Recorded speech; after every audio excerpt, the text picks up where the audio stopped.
Headlines नंतर या बुलेटिनमध्ये आपलं स्वागत आहे। सविस्तरपणे काही बातम्यांचा आढावा घेऊयात।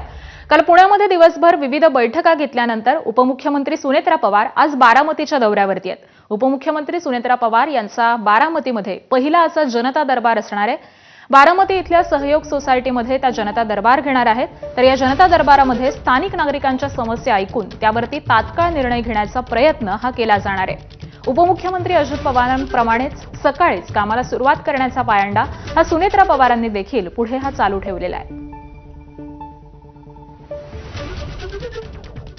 सुनेत्रा पवार आज बारामतीच्या दौऱ्यावरती आहेत आणि याच संदर्भातले आपण अपडेट जाणून घेऊयात आमचे प्रतिनिधी जयदीप भगत यांच्याकडून।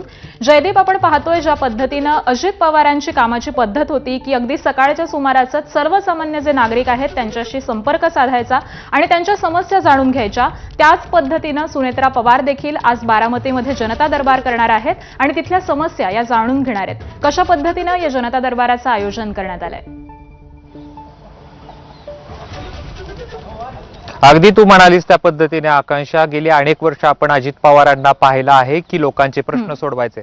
खरं तर बारामतीतल्या लोकांना पुण्या मुंबई सारख्या ठिकाणी यायला लागू नये आणि त्यांचे प्रश्न इथेच सोडवले जावे असा जो आहे अजित पवारांचा पायंडा होता आणि तोच पायंडा आता सुनेत्रा पवार, उपमुख्यमंत्री सुनेत्रा पवार पुढे जाताना घेऊन दिसत आहेत। खरं तर या ठिकाणी सगळे प्रशासकीय अधिकारी देखील उपस्थित असतात। कुठल्या डिपार्टमेंटचं काम असेल तिथे तात्काळ तोडगा अजित पवार काढायचे।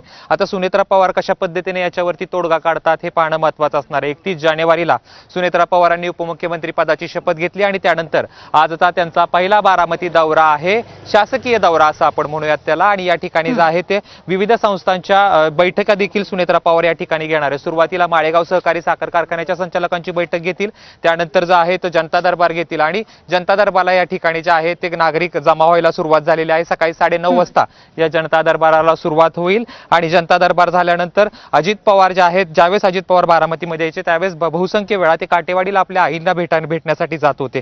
त्याच पद्धतीने आज सुनेत्रा पवारांचा देखील काटेवाडी दौरा असणार आहे। काटेवाडीमध्ये त्या ठिकाणी जातील आणि त्यानंतर पुन्हा एकदा ज्या संस्थांच्या बैठका आहेत त्याला हजेरी लावतील। आपण या ठिकाणी बघू शकतो हे त्यांचं सहयोग निवासस्थान आणि सहयोग निवासस्थानी जे आहे ते कार्यकर्त्यांची मोठी गर्दी झालेली आहे।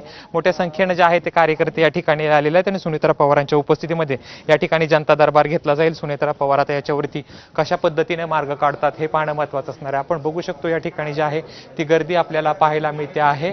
कार्यकर्ते जमलेले आहेत, विविध संस्थांच्या भेटी देखील या ठिकाणी घेणार आहेत आणि कशा पद्धतीने याच्यावरती तोडगा काढतात हे पाहणं महत्त्वाचं असणार आहे। आपण बघू शकतो या ठिकाणी जे आहे ते कार्यकर्त्यांची गर्दी। सुनेत्रा पवारांचा आजचा पहिला दौरा। खरं तर अजित पवार ज्यावेळेस उपमुख्यमंत्री होते त्यावेळेस अजित पवार सकाळी विविध विकास कामांची पाहणी करायचे, त्यानंतर जनता दरबार घ्यायचे। आता सुनेत्रा पवार अवघ्या काही वेळापूर्वी या ठिकाणी आलेल्या आहेत, त्याच्यानंतर त्या सुरुवातीला बैठक घेतील माळेगाव सहकारी साखर कारखान्याच्या संचालक मंडळाची आणि त्यानंतर अजित पवारांप्रमाणे जनता दरबार देखील या ठिकाणी घेणार आहेत। आकांक्षा, अगदी बरोबर आहे। त्यामुळे या सगळ्याच दौऱ्याचे अपडेट तुमच्याकडून जाणून घेऊ। तुर्तास धन्यवाद जयदीप या सविस्तर माहितीसाठी।